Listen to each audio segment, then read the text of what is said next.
comparison ng ng katawan dati.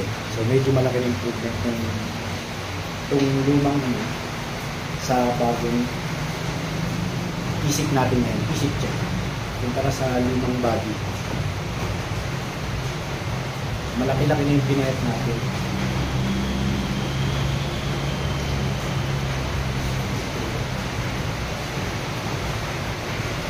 Medyo alinag na yung abs. On workout, tapos sa gym, tapos medyo diet na rin. Kaya ang diet natin medyo nagbawas ng konting carbs, tapos more on high protein